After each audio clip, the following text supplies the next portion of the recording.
السلام علیکم۔ وعلیکم السلام ورحمۃ اللہ وبرکاتہ۔ جی میری کون بہن؟ جی میں لندن سے بات کر رہی ہوں۔ جی میری بہن۔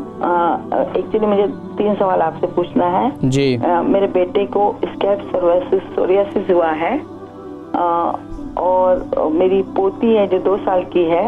بیٹے کو کیا بتایا آپ نے؟ اسکیپ سوریاسس، سر میں جو خراش رہتی ہے اور لال ہو جاتا ہے۔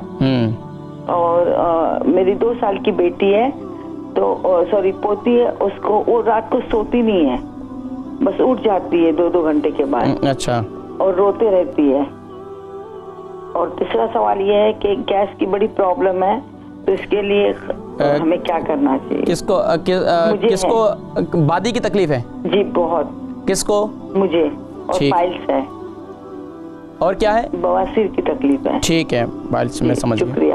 ٹھیک ہے انشاءاللہ دیکھیں پروگرام میں ذکر۔ بہن لندن سے بیٹے کے سر میں جو ہے وہ یعنی کہ لال ہو جاتے ہیں، خارش ہو جاتی ہے۔ یہاں پر یہ خاص طور پر یہ جسم میں ایسڈ بڑھ جانے کی وجہ سے ہوتا ہے۔ دیکھیں جب جسم میں ایسڈ بڑھتا ہے نا تو آپ نے دیکھا ہوگا بہت سے لوگ ہیں جن کا جسم جو ہے مختلف جگہوں سے سرخ ہو جاتا ہے، یا مختلف جسم کے مختلف حصوں پہ خارش شروع ہو جاتی ہے۔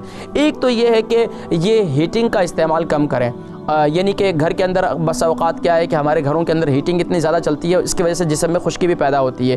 ایک یہ وجہ ہوتی ہے۔ دوسرے یہ ہے کہ اندرونی طور پر گرمی ہوتی ہے۔ اندرونی طور پر گرمی کو ختم کرنے کے لیے بہترین جو ہے میں نے بتلایا تھا کہ رات کو انجیر گیلا کریں، اس سے بہترین چیز کوئی بھی نہیں ہے۔ اس کو گیلی کریں، صبح استعمال کریں، اس سے انشاءاللہ العزیز اس سے فائدہ ہوگا۔ دوسرا کام یہ کریں کہ کوکونٹ آئل جو ہے اول آخر درود شریف کے ساتھ اس پہ جیسا کہ میں نے پہلے ذکر کیا، ہماری بہن سورۃ طارق جو ہے اول آخر درود شریف کے ساتھ 11 مرتبہ دم کریں، اور کوکونٹ آئل پر لگا کر کوکونٹ آئل پر دم کر کے وہ جو ہے سر پر لگائیں، اور جہاں جہاں وہ حصہ جسم میں سرخ ہو جاتا ہے تو وہاں لگائیں، انشاءاللہ اللہ کریم شفا نصیب فرمائیں گے۔